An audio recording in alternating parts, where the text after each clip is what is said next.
Now, if I set up a family, you see, then it is important that the person who does the family constellation is centered in herself, you see.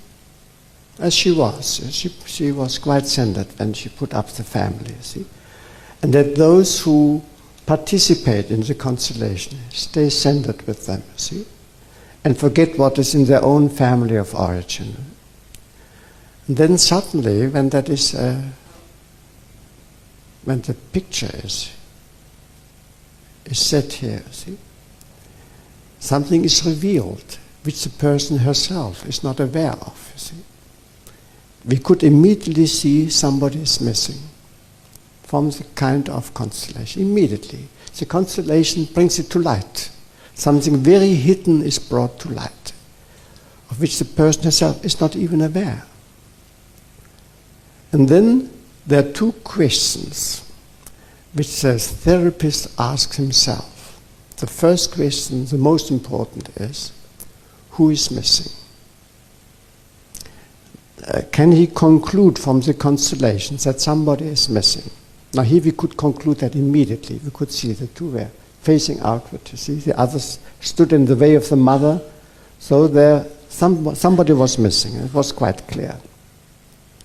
So I worked on that. You see, and brought thought who was the missing person, and then I put that person in. Then I tried the solution. You see, to make that complete, and I was not successful. To make the family complete. The family was complete when the mother had gone.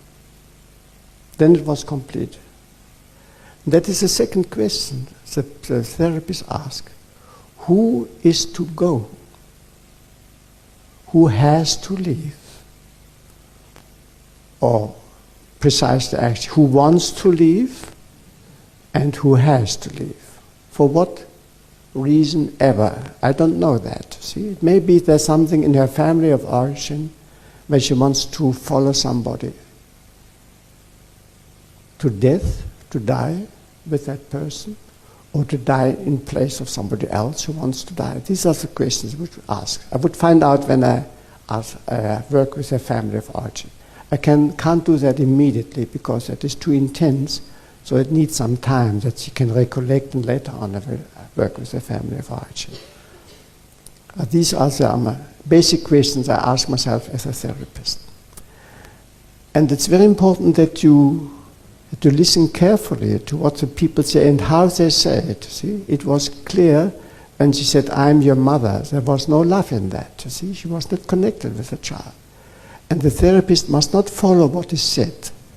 He must get an impression of the whole situation. See, take it in as a whole, so as something which is complete, see? And then he is not swayed, see, by what is said. The therapist himself must stand centered.